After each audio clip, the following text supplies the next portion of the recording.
नाशिक येथील बाल सुधारगृहात नाव कृष्णा धर्मा काळे या 15 वर्षीय मुलास रोज शिवीगाळ तसेच मारहाण होत असल्याचा आरोप स्वतः पीडित मुलाने तसेच त्याच्या आई वडिलांनी सुधारगृहातील कर्मचारी तसेच व्यवस्थापकांवर केलेला आहे।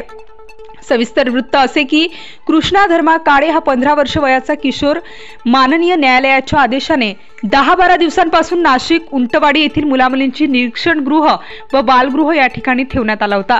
दिनांक 27 जून रोजी 9 ते 10 वाजेच्या सुमारास तो काहीतरी विषारी औषध सेवन केल्यामुळे त्याला नाशिक जिल्हा रुग्णालयात दाखल करण्यात आले। डॉक्टरांनी त्याला तपासून तो फिनेल पिला असल्याचे निष्पन्न झाले, परंतु पालकांच्या म्हणण्यानुसार इतकी गंभीर घटना सकाळी घडली असून आम्हाला प्रशासनाकडून कोणत्याही प्रकारची माहिती देण्यात आली नाही। शिवाय आम्ही त्याला बघायला गेलो असता हा सर्व प्रकार आम्हाला समजला। मुलाला बघितले असता त्याच्या पाठीवर काठीने मारल्याचे वळ स्पष्ट दिसत आहेत।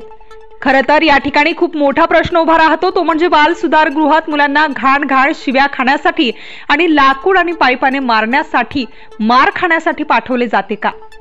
शिवाय या मुलांना भेटण्यासाठी आलेल्या नातेवाईकांकडून येथील कर्मचारी चहा पाण्याच्या नावाखाली 1000-2000 रुपये लाच घेत असल्याचा आरोपही या पालकांनी केलेला आहे।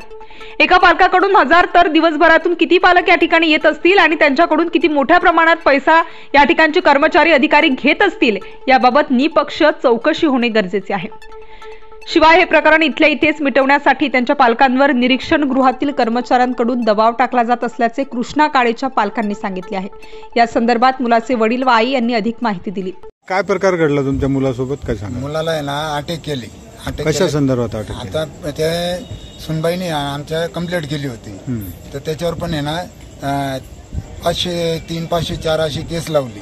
केस लावल्याच्या नंतर मग आम्ही वकील लावला, तर वकिलाकडे गेल्याच्या नंतर वकील म्हणे काही नाही म्हणे, किरकोळ केस आहे, त्याला आम्ही एवढ्या 8-1 दिवसात सोडून देऊ। जमा केल्याच्या नंतर मग आम्ही त्याला दुसऱ्या-तिसऱ्या दिवशी भेटायला गेलो। भेटायला गेल्याच्या नंतर मग ते दिसले सर आणि ते सगळे म्हणायला लागले, भाऊ तुला चहा पाणी द्यावं लागेल। म्हणलं साहेब आम्ही गरीब माणूस आहे, म्हणलं घंटागाडीवर कामाला आहे, मी कुठून तुम्हाला पैसे देणार?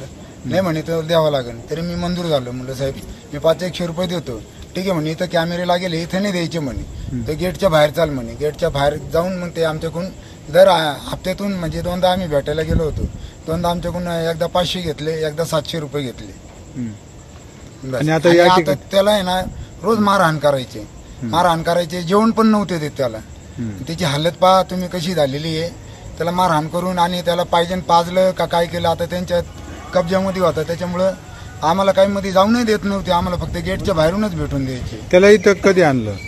त्याला सकाळी 10:30 वाजता आणलं आणि आम्हाला मी कामून आल्याच्या नंतर 5 वाजता मी त्याला भेटायला गेलो आज। तर मग तेव्हा मला कळालं, मग त्या सरांना बोललो, म्हणलं मला कृष्णाला भेटायचं आहे म्हणे, तो IC मध्ये। म्हणलं का बरं? म्हणे त्याने असं नाही असं केलं। म्हणलं आता त्यांनी केलं का तुम्ही पाजलं? म्हटलं सर मला काय माहिती नाही। म्हणे जा म्हणे तुला काय करायचं करून घे म्हणे। मग तेव्हा मी इकडं आलो सिव्हिलला, तेव्हा कळालं, तर त्याच्यावर दबाव टाकून त्यांच्या एक इडला कार्यकर्ता तो मुलगा होता, त्याने ना त्याची व्हिडिओ काढून तिकडे ते अधिकारी लोक ते साहेब लोक येऊन आणि त्याच्यावर दबाव टाकून त्याच्याकडून जबाना घेत होते। मग त्याच्यात मी गेल्याच्या नंतर मग मी त्याला बोललो, म्हणलं सर तुम्ही काही त्याच्यावर जास्त दबाव टाकू नका।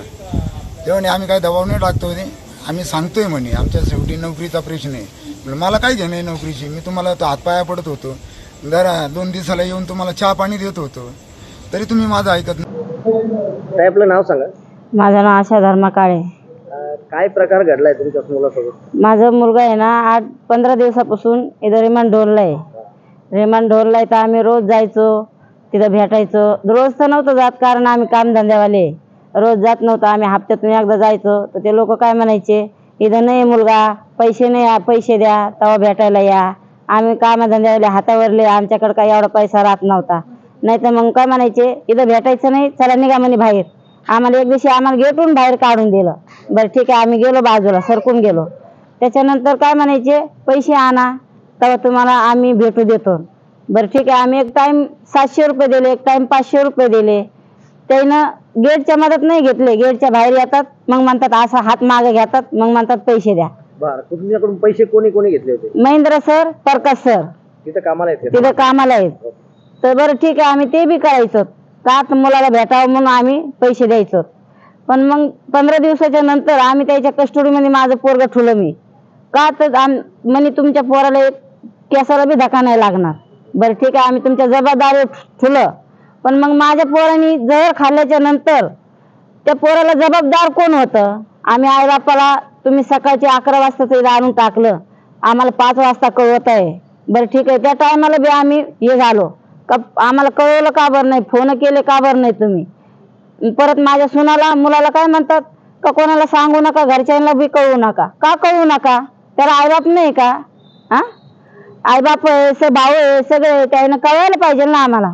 जर त्याला जर काय जर झालं असतं तर जबाबदार याला कोण होतं? हे राहिले असते का जबाबदार? त्याच्या अंगावर काहीतरी आम्ही जखम पाहिली. इतकं मारल्याच्या नंतर आम्ही त्याला अंगावर त्याच्या जखम होती म्हणून आम्ही हे करून घेतलं. हा, का बा तुम्ही का मारहाण केली? ते आम्हाला दबाव टाकू राहिले का आम्ही त्याला मारहाण नाही केली, का नाही केली. मग हे पोरांनी फिनेल पेलं का त्याने पाजलं हे त्याची दोघांना माहिती आहे. कारण याच्यानंतर आहे ना आम्हाला काहीच माहिती नाही याच्यामधली. तर मग मला याच्यातला न्याय पाहिजे का? तर आम्ही गरीब लोक आहे म्हणून आम्हाला न्याय देत नाहीत का तुम्ही? हा. नाशिक स्टार न्यूज साठी प्रतिनिधी राजेंद्र दोंदे, नवीन नाशिक.